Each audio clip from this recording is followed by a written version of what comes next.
that means we're You are live. going to do the intro first. I asked you to do it. All right, here we go. Ready? Do it. Hello and welcome to another episode of the podcast for the recently deceased. I am the boss, Hosferatu, and with me today, as always, is Stephen Anthony from Dark Claw Studios. How we doing, Stephen? Oh, thanks. What a nice intro. Yeah, you know, I can step it up a little bit. I got my Zevia, Dr. Zevia flavored. It's Dr. Pepper is the flavor. Okay. Dr. flavored. I got my mud water that I made in my Dark Claw Studios mug. Very right cool. there. I see you have a weird T-shirt on today. Do you want to tell us about that before we get rolling? Wow, look at you. Is there a story? Is there a story? Wait, is there a story behind that T-shirt? Should we? So here's the story. One time, me and where'd I go? Are you still there? I don't know. We'll find out. Oh shit. Technical difficulties. Technical on the difficulties. first episode Thank back. God we're not streaming. We are streaming. Haas, come back. We're live. Audio down now. Nathaniel. Where is it? Is it this one? The fuck? All right, hold on. We're coming back. Can you hear me? You can't unmute someone else. You're muted. I took a dump. I'm coming back.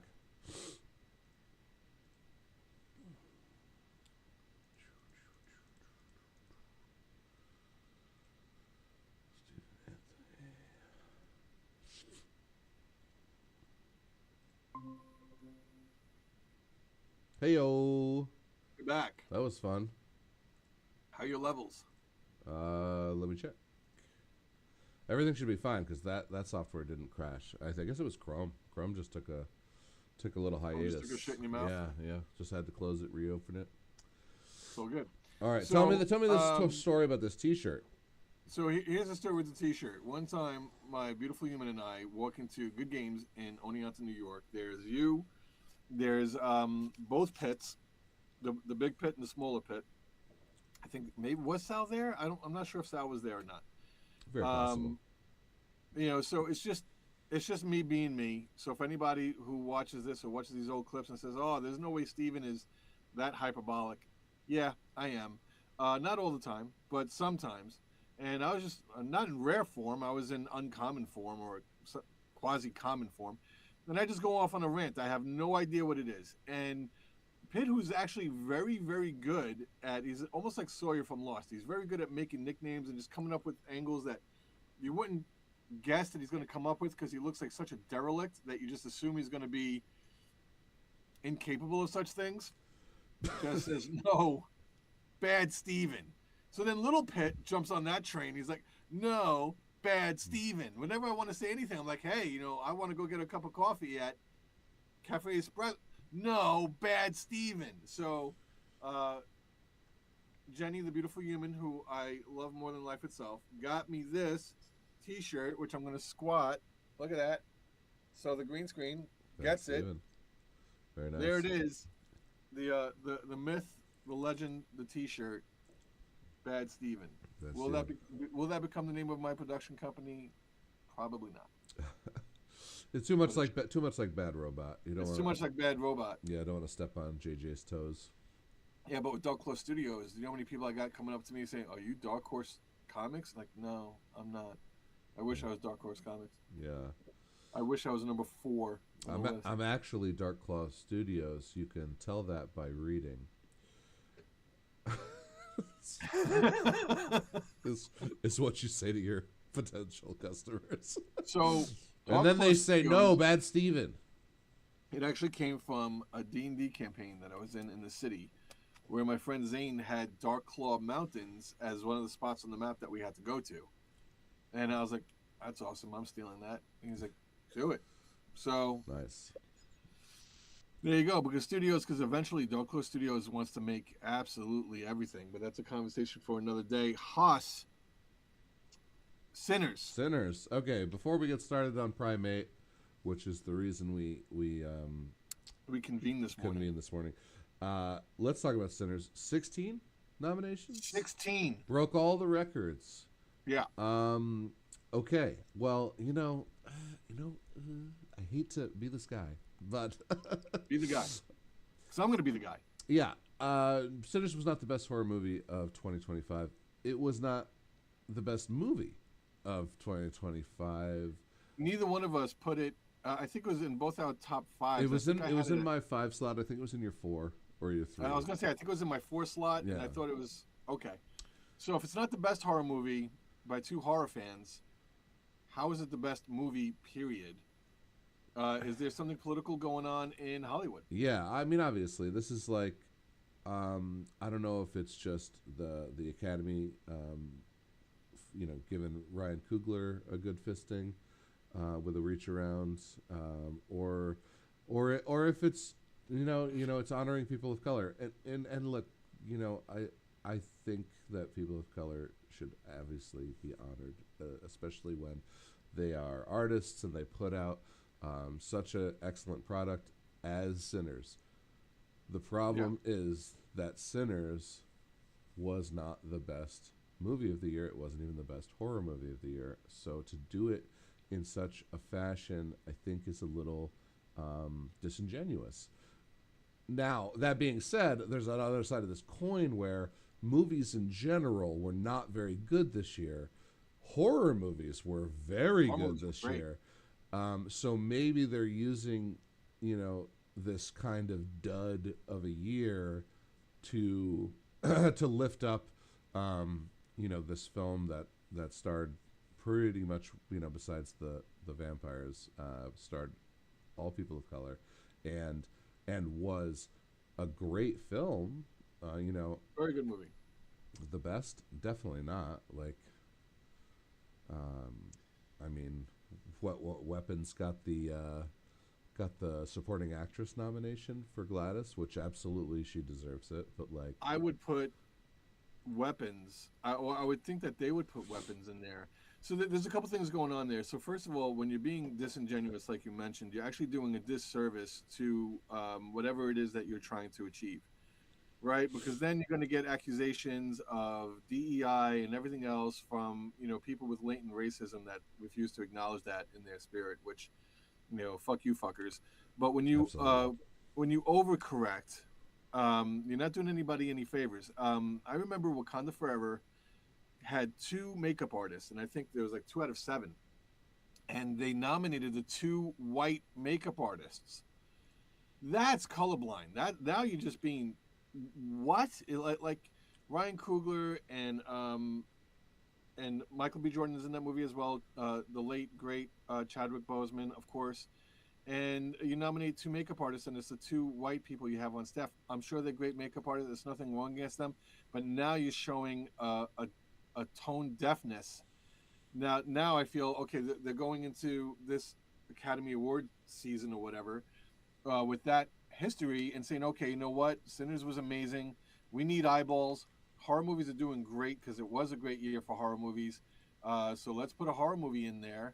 One battle after another I have no interest in seeing, but to the point, I have no interest in seeing any movie that's going to be nominated, with the exception of Sinners. So, I guess the second part of my question is the Academy Awards on a slippery slope towards becoming the MTV Awards,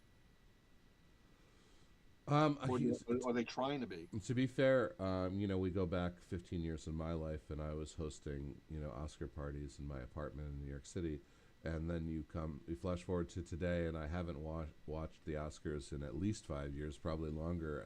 I think it's been a joke for a while. I don't know what they're trying to do here, trying to appeal to, the young woke audience. They're trying to, because they've done this before, where they kind of color washed and a whole episode, or not a whole episode, but like a whole year of awards, um, and and I think it was more deserved then, and I think it was more genuine then, and this one feels a lot like it's a show. Like, hey, look, 20-year-olds, we're hip. You can watch the Oscars Yeah, because nobody gives a shit. Like the Oscars, nobody gives a shit. the And Oscars. my last shit got thrown out when Kevin Hart refused to host the Oscars. I don't know what that whole debacle was. Yes, being a podcaster, I should be more well versed. He was attacked somehow by the media. Blah blah blah. Yeah. This is Hollywood ripping itself apart. You're out there. You're phony. You're completely inauthentic. You want eyeballs. You don't need to pick mainstream movies. You just need to be true to yourself. Yeah. That's what I feel they are reaping the consequences from. Yeah. And to be fair, Ryan Coogler, phenomenal director, way better than the guy who directed him, for crying out loud. We're going to see more of him in the future. I would have loved and will love, because he's going to win. So, last question for you: Sinners, I think, is 55% on Kalshi to win. One battle after another is like 25%. Sure. So if and when this movie wins the Academy Award, are we doing the right thing for the wrong reason when we give a horror movie the Academy Award? Because, Heath Ledger gets the posthumous Academy Award, and they're not trying to put Batman in the same clip to give it to him, but they couldn't show any other clip that he was in Batman because they're all too violent. So how do you feel about that? A horror film taking Best Picture is a big deal. It being Sinners, I would hate for someone to go, as someone who's not a horror fan, someone who's not in the scene, and go, whoa, well, Sinners won Best Picture, and that was a horror movie. Let me check it out. And they watch the movie, and they're like, wow, this is really great. Let me watch. One battle after another. Or... No. Let me watch like fucking, The Rule of Jenny Pen, and then they watch that, and they're either going to be blown away because it's like miles better, or they're going to be like, oh, well, this isn't what I expected. There was no. And I could argue that Weapons is better, even though I didn't like it. I could argue Weapons is better. Together is better, and Weapons was your number one pick, right? Weapons was my pick, yeah, and they'll be so different. Because Sinners, once again, if you go back to our top 5 episode, it's action horror.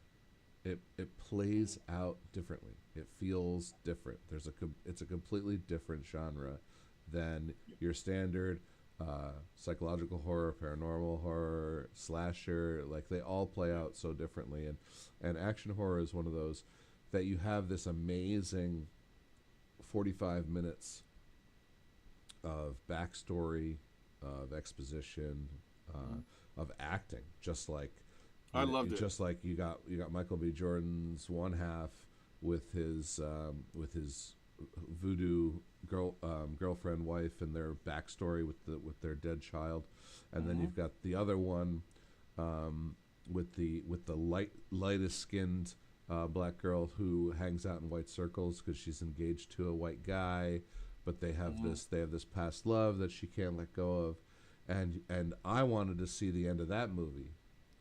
Yeah, like I wanted and that. Delroy Lindo was also fantastic. Oh, Delroy Lindo was phenomenal. I wanted to see the end of that movie. I did not want to see From Dusk Till Dawn. From Dusk Till Dawn. I didn't want the vampire turn. I didn't want the action horror back half. I would have preferred if that was a 2-hour drama, period drama about these people.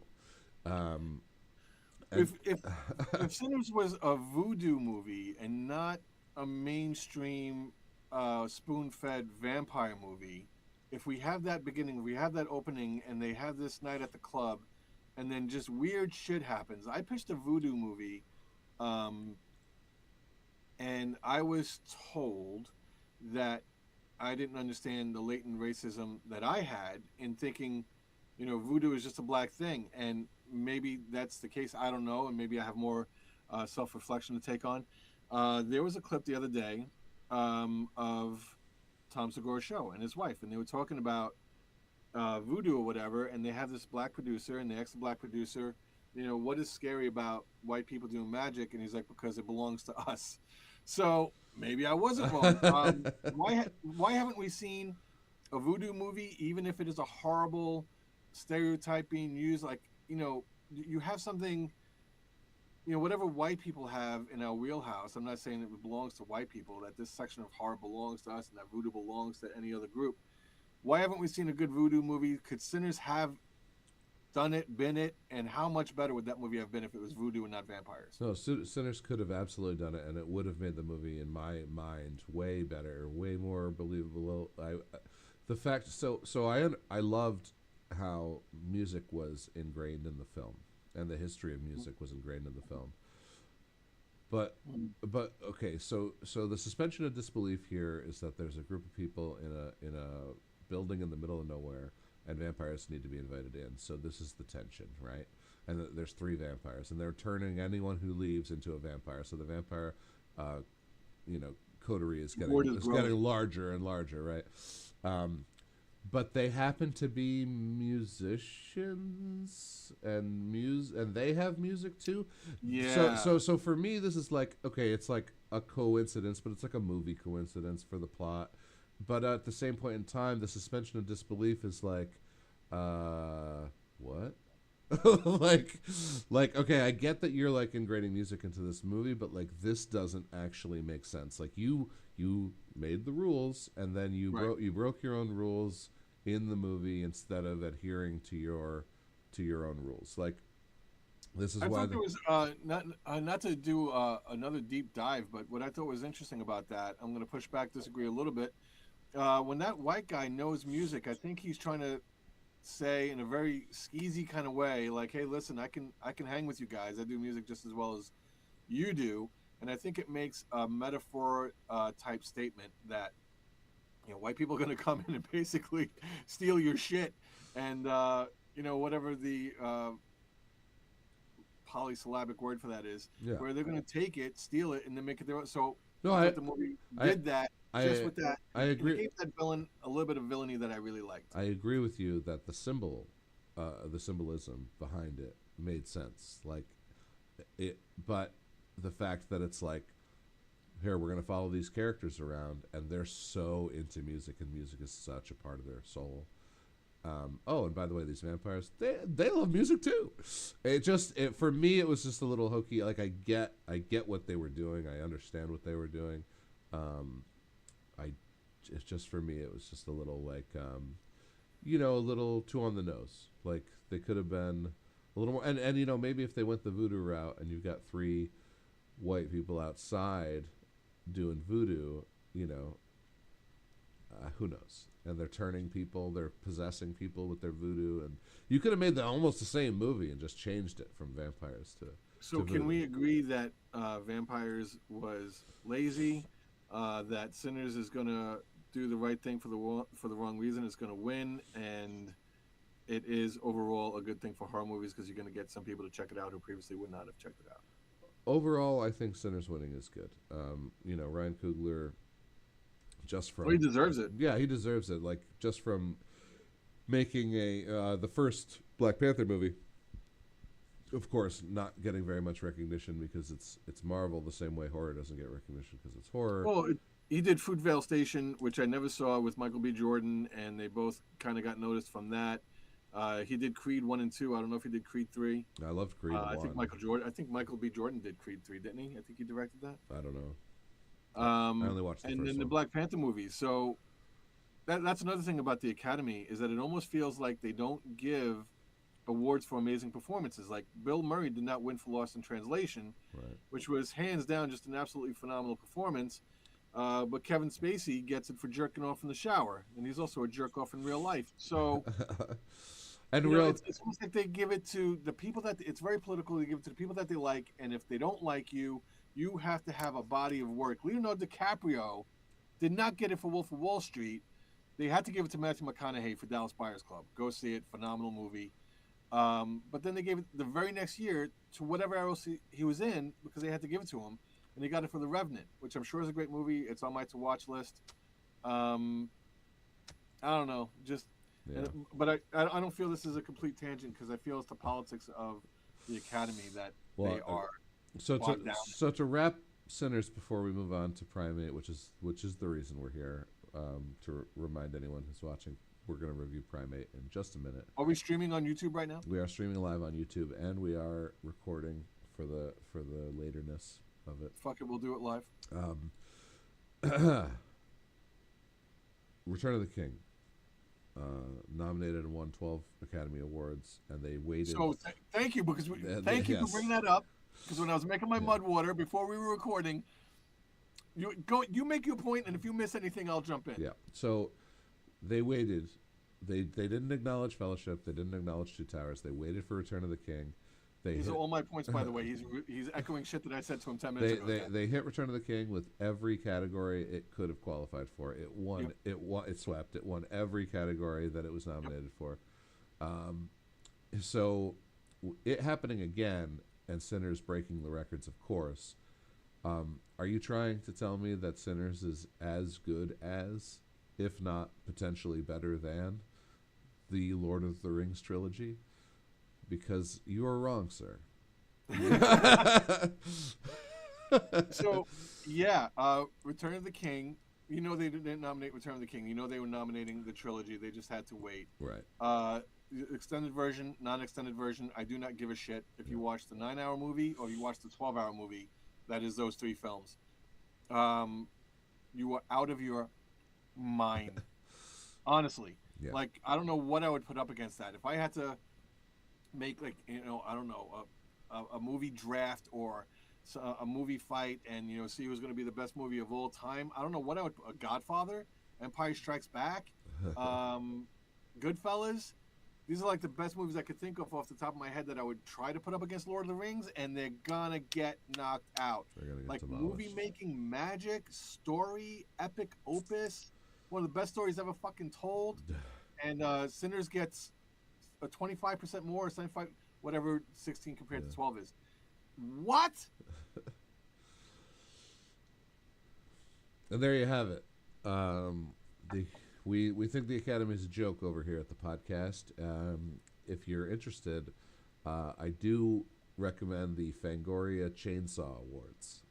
I watched them this year. They're awards just for horror movies. They're fun, super fun, and they put on like a streaming live show, and they give away giant golden chainsaws. Oh, nice. Yeah, it was a good year. Mostly The Substance and Sinners. Did Demi Moore get anything for Substance? Yes, they did. Anyway, they did give Demi Moore the best performance. Fangoria did. Fangoria did, yeah. But no other award, no Golden Globe, nothing like that. So technically, I don't know what Fangoria's timeline is to qualify for 2025 or 2026. But technically, Substance was a 2024 film, not a 2025 film.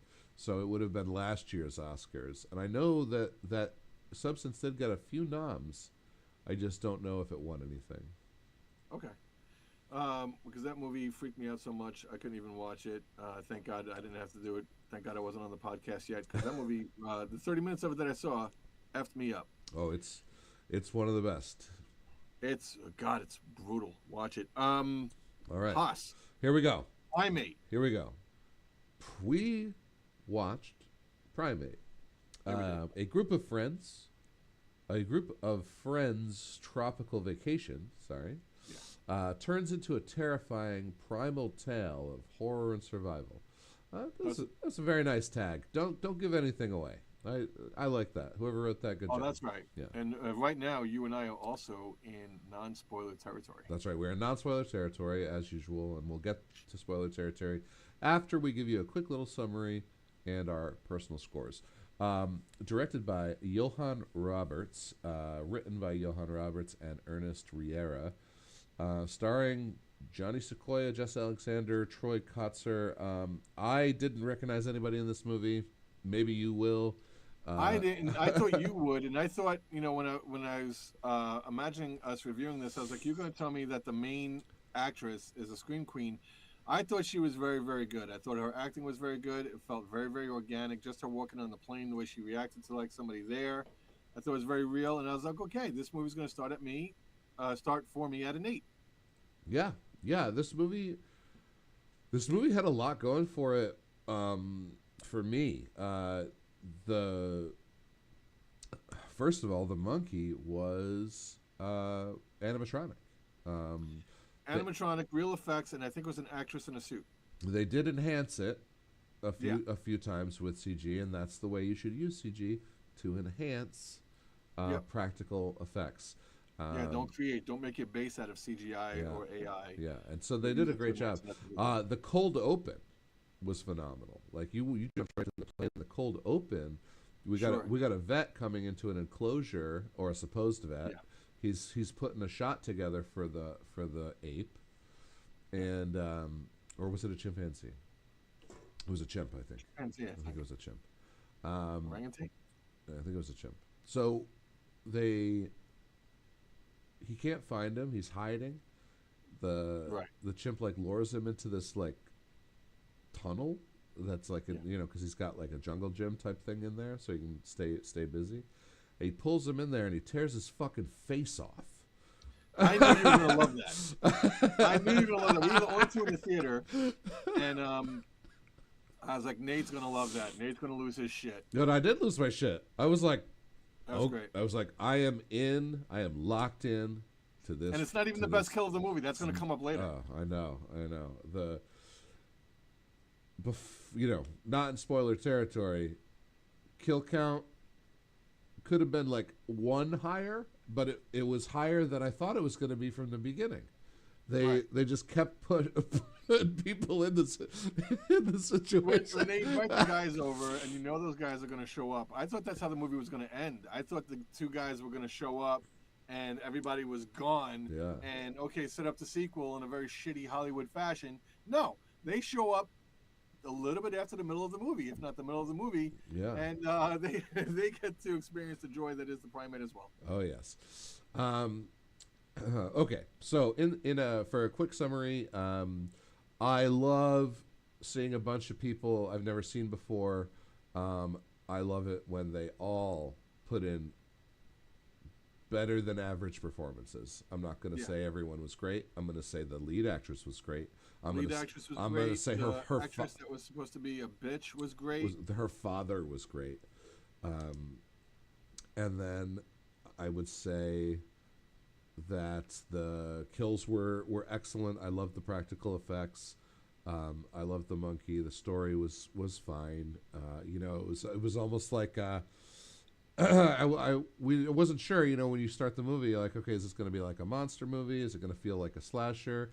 And what it felt like was a home invasion, which was nice because I do like the home invasion genre and the twist on it that it's a monkey that lives there already, who is kind of keeping everyone captive inside the home.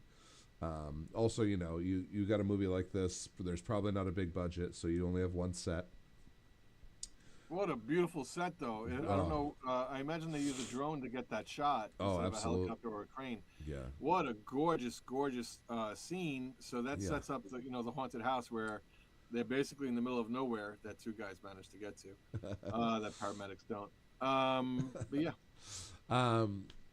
All that great stuff being said, this movie lags at times. I would say its flaws are in the script, the pacing.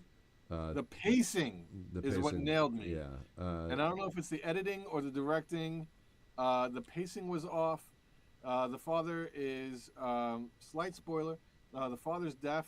Yeah. They only use that in a cool way once. Where the sisters are signing to each other.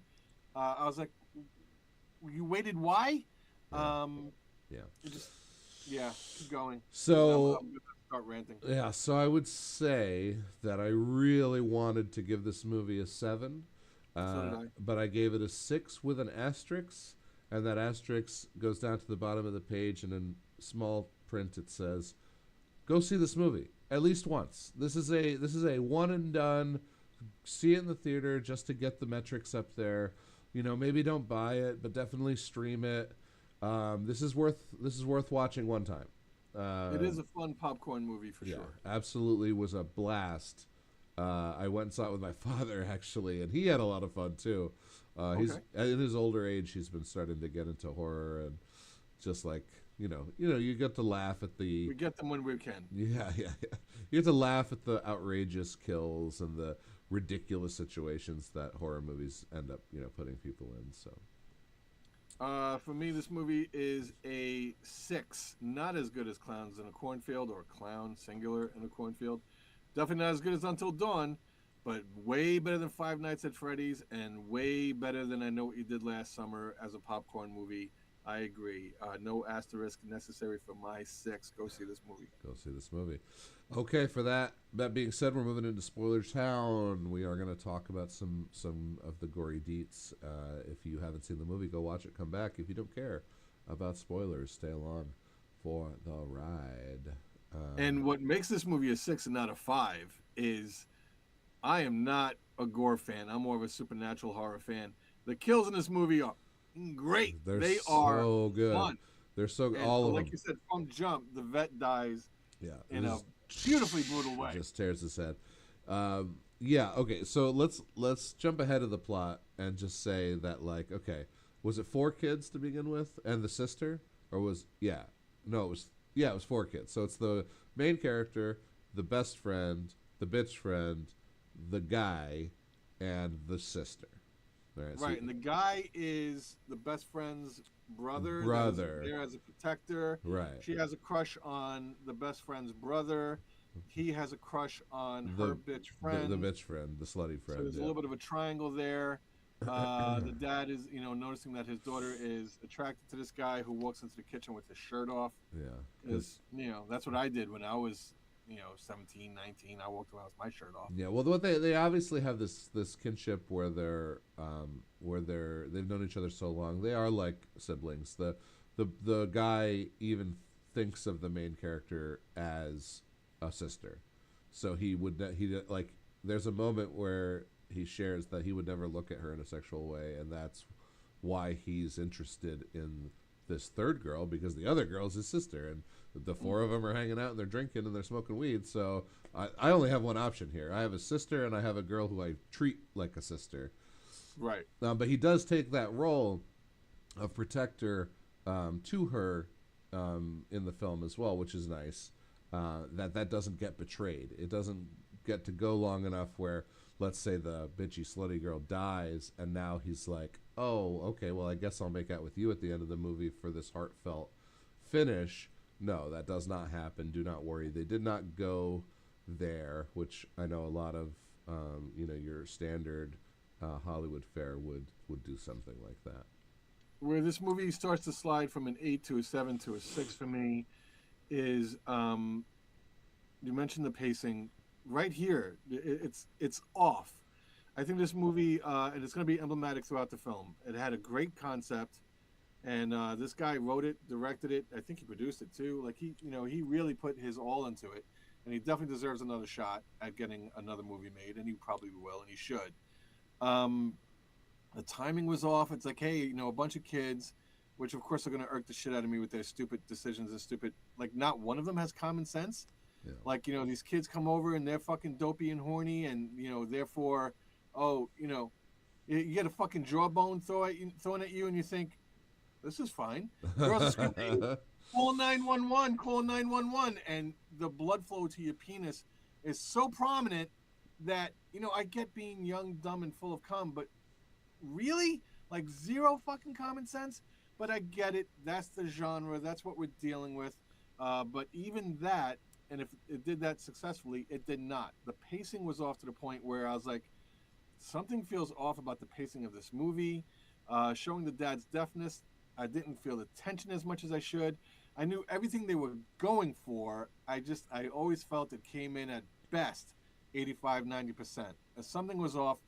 I think it was the timing. I never talk at a movie, and I was talking to Jenny, and I'm like, the editing is off. Like, this needs to be clipped faster, and which is normally for me. I want more. I want slower, and this movie is going too slow. Too slow. So the dragging at times is what sank this movie for me. Right. So what happens is the chimp gets infected with rabies. Ben. I never knew what hydrophobia was. Did you know what hydrophobia was, Nick? I didn't know that was the technical term for rabies. No. I learned something at the beginning of this movie. So the chimp is afraid of water, and he Well, gets he's not afraid of water from jump. He can't swim, he which is can't why the swim, pool is right? like Right. So the their oasis. yeah, when the action happens and they realize that the monkey has turned, um, they basically are trapped in the pool, right? Which I thought was again great. Great, yeah. And how come I didn't see close-up shots of? I understand they're in Hawaii. Maybe it's a heated pool. Can I see? Like when you're in the pool too long and your thumb, or Oh all your like yeah, yeah, wrinkles and shit. I wanted to see that. I wanted to see the effects of them being in water. Like, oh my! I thought that was such a great dynamic to yeah. introduce and play on, and they didn't. They didn't squander it, but Right. could have So been scary. so the younger sister Erin gets attacked, and she has wounds, open wounds. So Yeah, and she's bleeding, and bleeding out into the pool, and which she's in again was great. she's in water, so she's going to bleed out. So they have to distract the monkey, steal this flotation device, blow up the flotation device in the pool, get Erin on the flotation device.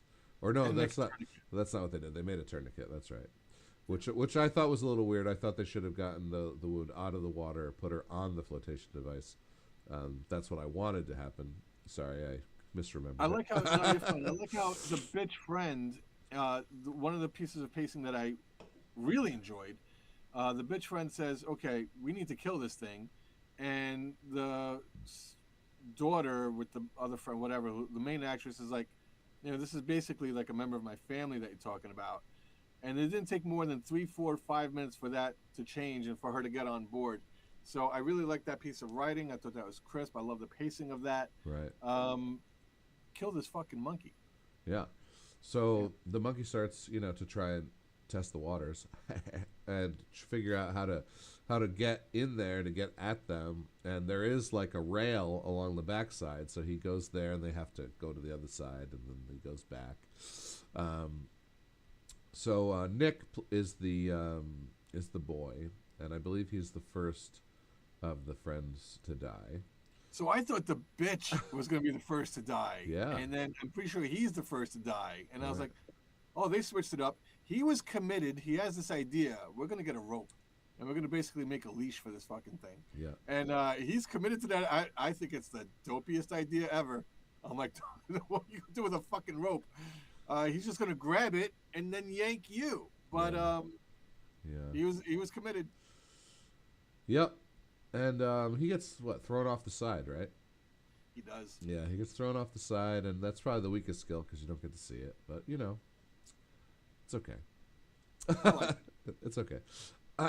Does the sister die next, and the bitch actually die like second to last, or does the bitch die next, and the friend die second to last? I know the bitch dies out in the car. I want to say the friend, the good friend, dies out on the stairs. Yeah, before the bitch. That's right. Yeah, they kill him in a the weird bitch, order. Survived. A very so let's stop saying that. Let's call her the bitch is Kate, and the friend is The Hannah. character's name is Kate. Yeah, and the Hannah is the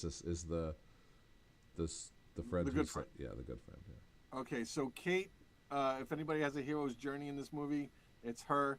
I thought she was great. Like as much as she did pound for pound on screen. I thought the actress who played Kate and the actress who played the main character, I just want to make sure I don't have it backwards. whose name is what? The main character is Lucy. Lucy. So whoever played Lucy and Kate, great actors. Like you said, I agree with what you said in the beginning. Actors that are relatively unknown, all doing really good jobs, but those two shown through for me, or stood out for me. Yeah, she. I'm not sure where we are on the timeline. I'm not sure if we're following the timeline. This Yeah. movie's not that serious. Yeah. Well, so I just saw a review, and they're like don't take it seriously, have fun, laugh a lot, watch the movie, and that's it. That is the best advice I can give on this film. It's like, yeah, it's actually a blast. It was a lot of fun. Which was your favorite kill? If we're not sticking to a timeline, Ooh. Haas, what was your favorite? Come on, for me, it's. It's I was watching it, and so the I was like, "Is this unbelievable?" Is this? all right, no, all right, this is all right. believable. So let's give the audience a little bit of the plot, right? So Yeah, so let's go through it. on the plane they meet these two boys, and they exchange numbers with Kate or Hannah, Lucy. I think it's actually Hannah. Okay. Uh, Hannah. Yeah. so they're, you know, it's just the four of them partying, right? The three girls and Nick, and they're drunk and they're smoking some weed, and they're like, call those guys, call those guys. So they call the guys, and they don't answer. They leave a voicemail, and in the voicemail they leave the address. Yeah. Flash forward, they're being There's a terrorized. very late teenage, early 20s, immature, stupid voicemail of Oh yeah, literally, I think, "Come fuck me." yeah. Come fuck our And here's brains the out. address. Yeah, they're like And then, laughing. it's a voicemail that was supposed to be funny for them, and he, what's going to happen next? Yeah, you just wrote these guys death sentence. That's what you did. Yeah. Good job. So, okay, now we're being terrorized. Oh my God, please let these guys actually show up. So they show up, and there's a shorter guy and a taller guy. Well, the shorter guy goes upstairs, and the taller guy goes downstairs. And The shorter guy, the shorter guys, extra douchey. the shorter guy has the best death in this movie. Yes, he does. Yes, he does. So he gets to her bedroom, which is empty, but there's like a red light on, and she's got one of those like mesh things like over the bed. Yeah, it was like a 1980s music video. Yeah. And he even gets like in the bed, and he's like talking like, where is she? Where are you? Like and this it teetered for me on unbelievable, and especially when like he notices the chimp, and I Right. put myself in the character's place, and I'm like, okay, I'm scared here. If I scream, this fucking thing is gonna kill me. So it teetered on unbelievable, but it went through believable the entire way. Yeah, easily best death. So he's definitely the best film death in the film. We're not going to ruin that for you. We're just going to tell you that once you see him get into that bedroom, buckle up. Well, I'm not going to ruin it for you because I don't remember it, but it was so good. It was so good. It was so good. I don't know how much time, energy, attention, money put into this scene, but I think it was the writer and director's favorite scene as well. So he committed to it, Worth everything. knocked it out of the park, and yeah, sure. I mean, listen, that is worth the cost of admission and the popcorn just for that scene. Oh yeah. So you're gonna get some action, right? They're gonna try and sneak out. They're gonna run around the house. They're gonna get chased around the house. They're gonna hide. He's gonna find them. They're gonna run. See, that's what bothered me about the movie is that you have 6 victims, targets, and this monkey can't be everywhere at once, right? He's out to kill the girl in the car. He's upstairs with short douchey to kill him, and yet so now you're not guarding the pool. Like, I understand you're afraid of what may or may not be, but fuck, at a certain point, and yeah, at a certain point it does. Do you not say, fuck this fucking thing? It's a monkey. Yeah. Yeah, I feel that way. I mean, of course, they're definitely stronger than humans, like per size ratio, whatever. And this monkey was strong, right? I would like to see the monkey do more monkey shit. Yeah. They only took advantage of the sign language on the humans at one point, and I was like, that was a letdown. I was like, too late, not enough. Right. And I needed more of that. And for the monkey, I don't know, climb on shit. Like, he only like dropped from like an elevated spot in the house once. Right. Like, yeah. Also, like, yeah. Also, we didn't touch on how smart this monkey is. So the mother of this family of 4 is one of those sign language chimp trainers. She like in the story is she pioneered it. She wrote the book on it. She literally wrote the book on it. Yeah. And she passed all away. told through opening credit, newspaper clippings and such. I thought that was very well done. Yeah, and she passed away. So, which is sad. Yeah, and this is the first time Lucy's been home. Which is why the younger sister misses the older sister because she's very lonely, living with their deaf dad. Their deaf father, who's a writer, and he has a series of books called Silent Whatever, Silent Cry, Silent Death, Silent Whatever. Right. And he's at a book signing when all this is going down. They're going to have fun once he gets back. And he has a douchebag agent. All that felt very, very real. Yep. So yeah, there was that. Yep. Yeah, and like the movie, it just feels right. Like you're like, oh man, there's only 5 kids, and they're not going to kill Lucy or Aaron till last if they're going to kill them at all. So I thought the youngest sister was gone. She's Yeah. bit. She's infected. She's bleeding out in the pool. Right, she's got rabies now, which like, man, for the fucking cure for humans who get rabies. You got I think a couple days, like 48 hours, like they said in the beginning of the movie. But you have to get shot in your belly button, like through the belly button, like a big ass syringe, and I think you have to get shot like every day for like a week or 5 days or something crazy. I had a friend who got rabies like in in my early 20s, and she was complaining about the procedure. She probably would have complained about being dead Dead, way yeah, more. yeah, Like nobody knows. Like we Googled it. We're like, oh, if she makes it into the ambulance at the end, this is bullshit. No, you have about 2 to 3 days. yeah. But if you don't get treated, you are dead. You're dead, yeah, yeah, Dead. Like the survival rate's incredibly fucking low if Yeah. it goes too long. yeah. Um, so then just like a pizza delivery service or DoorDash or an Uber, they deliver fresh bodies for the monkey. And you're like, oh, this is getting a little stale. Oh, the two kids showed up. Oh, this is getting a little stale. A cop showed up. Oh, this is getting a little stale. The dad finally got there. Okay, the dad's there now, so we're gonna be coming on the climax now, which was fine. Like the dad who's stronger, strongish, and can So dad's actually fighting the fight the monkey, monkey. and I'm like, wait, dad's gonna kill the monkey, not Lucy? And now I want the movie to be formulaic. I was like, if he comes in, this deaf guy, and again, I don't know what the movie did wrong. Maybe you can explain it better than me. Having recently made a movie, Haas. Oh, right, we didn't Very talk about that. We'll talk about that after. Let's talk about that after. So maybe you can talk about the pacing a little bit better. I get it. It's completely silent from his point of view. It just did not build tension for me. And now he's going to come in and kill the fucking monkey. And thankfully, the movie doesn't do it. It's there's a second killing of the monkey, Right. and Lucy gets to do it. Thank God. Yeah. So the monkey gets dispatched in a way that could be dead, but from watching horror movies that there's no way that monkey's dead yet. And so he jump scare returns just in time for Lucy to dispatch him, so we get a cathartic final girl kill, which is what we deserve when we watch a movie like this. And Lucy and Aaron and Adam, the father, are together, and literally everyone else is dead. Her best friend is dead. Her brother is the best friend's brother is dead. Kate or Hannah, the bitchy slutty girl, is dead. The two horny kids are dead. The cop is dead.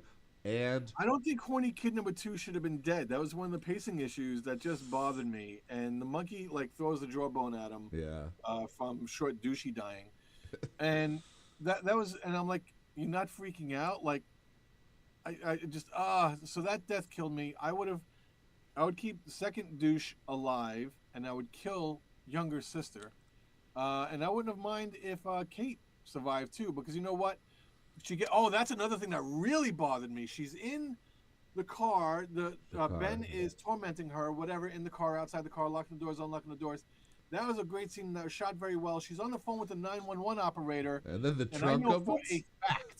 for a fact, because years ago, on my flip phone, that they tracked exactly where, they said, where are you? I said, I have no idea. I'm new to upstate New York. I have no idea the name of this street. They said, oh, it's okay. You're on River Street. I was like, you know that? And they said, yeah. And this is going back almost 10 years ago. Yeah. So, and she says, I don't know, can't you I'm in the middle of nowhere at some resort house. Can't you track me or something? And the 911 operator says, whatever dopey shit she said, we can, but we need you to. And it was not the rehearsed speech that we all know. We need you to stay calm. We need you to stay on the line. Right. She said something like, we're setting that. It was just, it really fucked with my suspension of disbelief. That 911 call pissed me off to where I was talking in the movie again. So if the movie was at a 7 at that point, that's what knocked it down to a 6 for me. Yeah, I really hated that, but nevertheless, I think Kate should have lived. I definitely did not pay attention to that conversation. I remember the call, though, and going like, oh, sweet. So this call's going to get interrupted, and the patrol agent who's just coming out to check on things is going to be the next body that gets added to this. And then the trunk opens slowly, and I'm like, I don't even care about this 911 call. This is so cool. I was like, when the monkey opened the trunk. Yeah.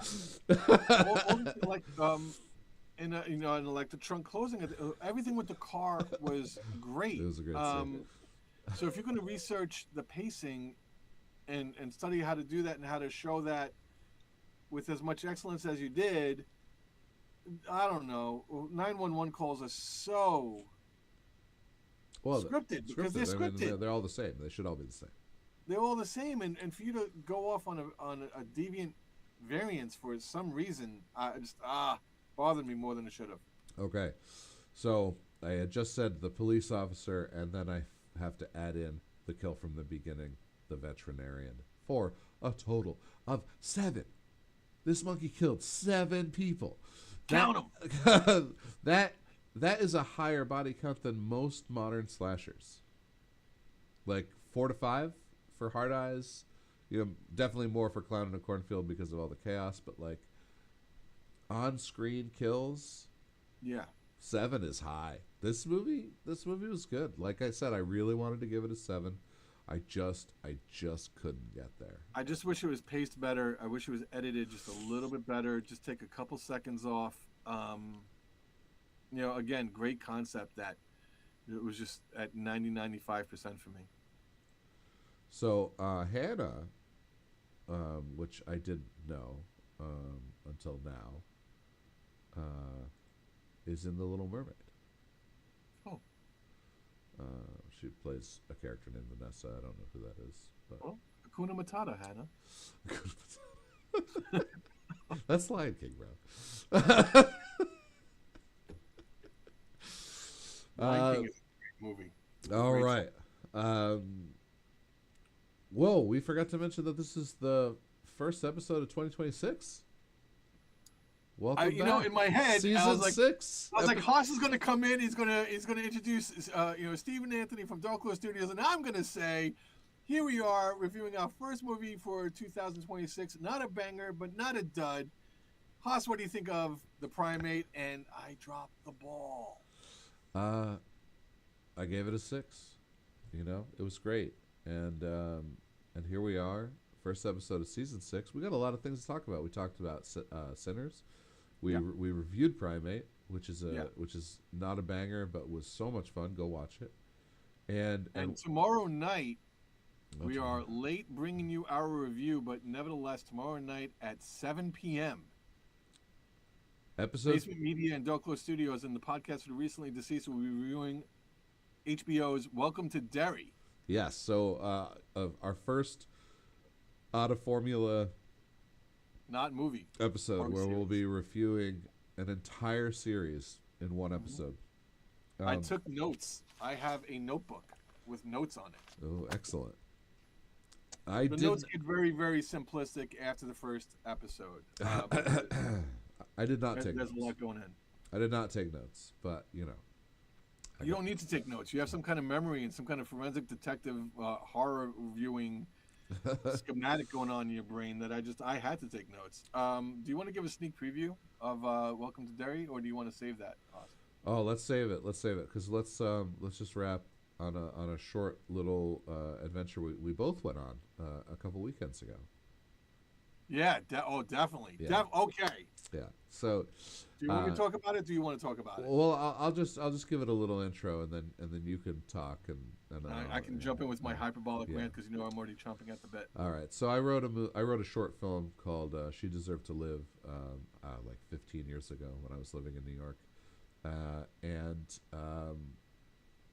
since last year, maybe a year and a half ago now, Stephen and I. Well, Stephen's been doing this for much longer, and I wish I had been doing it as long as Stephen. But I joined him in publishedhood, and we rode a handful of cons last year, and it was definitely the most fun I've ever had, and the beginning of the new chapter. The artist in me can no longer lie dormant. So I've written some books. Stephen has comics. He has a book And I always wanted to be a writer and filmmaker. So I came to this point in my life where I said, well, if I have $10,000, instead of blowing it on junk or wasting it away in a savings account, I can make my own movie. Yeah, you can. So I spent about $10,000 and I made a short film um, called She Deserved to Live. And we are currently in the editing phase, which should take about another month, I think. And then we will have a film. I think it's going to be about 20 minutes. And we're going to shop it to the, short film and horror festivals. Hmm. And, we want to shoot three more. And when we have all four done, we're going to put like a little anthology Blu-ray DVD together for anybody who's interested in what Basement Media has to offer, and then we'll see what goes from there.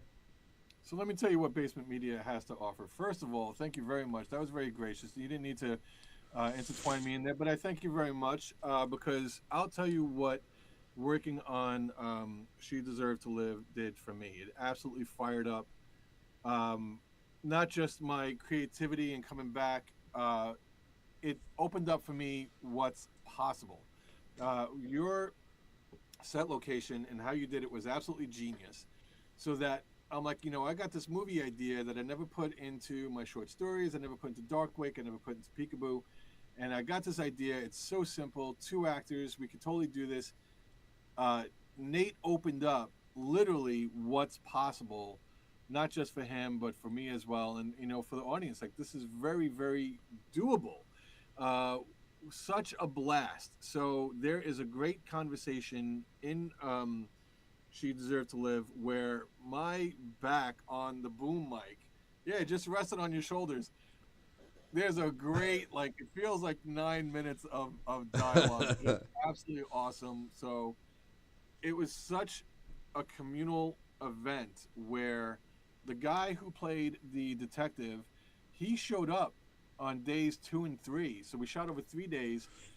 He shot his scene, the last scene on day one. He shows up day 2 and 3 just to volunteer, doing what I was doing, PA stuff, and taking turns on the boom mic. Pitt, Bad Steven was amazing on lighting, PA, and sound. Everybody jumped in. One of the stars, Suzanne and Stephanie, were absolutely fantastic. Suzanne is pitching ideas, and you created this awesome group chat for everybody. And I'm listening to another one, Bites the Dust, by Queen, that just happens to pop up on my Sirius radio, and I don't take selfies. I don't take pictures of my food and put it on social media. I take a picture of this and I send it to the group chat. And I'm like, is it normal that I'm thinking of Nate's deranged script right now? And there's so much there. So if you are if you like the psychological thriller, if you like the layers and the nuance like me, you're going to love it in this such subtle ways. I want to review it right now, but the title, She Deserved to Live, you are going to question who she is, and it's going to be so great. And if you just want to sit back and just munch on some popcorn and have a great time, there is a visceral scene in this movie. I will not give it away, but damn, I want to. Suzanne and Stephanie absolutely knocked us out of the park. We got more coming up. I am getting a script ready. Jenny and I are writing it together, and Basement Media is going to bring you at least 2 more. I am buying equipment right now so I can get the boom mic operated down pat without having any boom boom booms in the audio that Nate has to take out and post. What a great weekend that everybody came together, and that's what Nate does. He brings people together, and he's very, very generous with his knowledge and his time, and his sense of community that he just brings to everybody. She Deserves to Live is going to be great. And I'm gonna push for it, and we're gonna promote it more than we're promoting the podcast with Recently Deceased in our own individual ventures. Great experience, Nate. Thank you very much for having me. Thank you for those kind words, Stephen. And we will leave the audience with a little teaser um, after I say that it was the best weekend of my life, and that I loved every minute of it. I loved every single person that I brought onto the set to work with us, and I say that not I don't say for me, I say with us. Absolutely. Because that is the community aspect that I would like to foster in the filmmaking process. You know, I as the writer and director, I have a vision as a writer, I have a vision as a director, but you know, Stephanie had a vision as Claire, and Suzanne had a vision as Miriam, and Yeah. their point of views are just as valid as mine in their art, because I don't know anything about acting. Why would I presume to know anything about acting? I don't have any training. And so, yeah, we were making changes on the fly due to suggestions from every single person involved. Yeah. Hey, what do you think of this? You know, and sometimes I said, no, let's just do it again. And sometimes I said, that's fantastic. That's way better than what I wrote. Let's do that. And it was just once again, it was an amazing experience, and I can't wait to do it again. And that's the little teaser we'll give to the people who stayed all the way to the end to watching. The next Basement Media production will be The Yellow Room, which is a modern adaptation of The Yellow Wallpaper. If you haven't read the short story, it wrote in like 1886 by a female psychiatrist, basically discovered gaslighting, and wrote about it. She was the pioneer for that kind of psychological warfare a person could wage on another person. Mm-hmm. And the story is excellent, and I like my modern retelling of it. Yeah, we hope to shoot that in the spring. We'll be starting to book as soon as editing on She Deserved to Live is done. So, guys, below in the comments, leave your motivational comments to get Nate moving even faster on editing, because we want to see it sooner rather than later. First episode for 2026 of the podcast for the recently deceased, giving you a little bit before with Sinners, a lot of right now with Primate, and a little bit of what's coming next. Guys, thank you so much. For the podcast for the recently deceased, I'm Nate Roberts, the boss, Nosferatu. At BasementMedia.net. And I'm Stephen Anthony, Delco Studios at DelcoStudios.com. And we'll see you next time. Boss, thanks, man.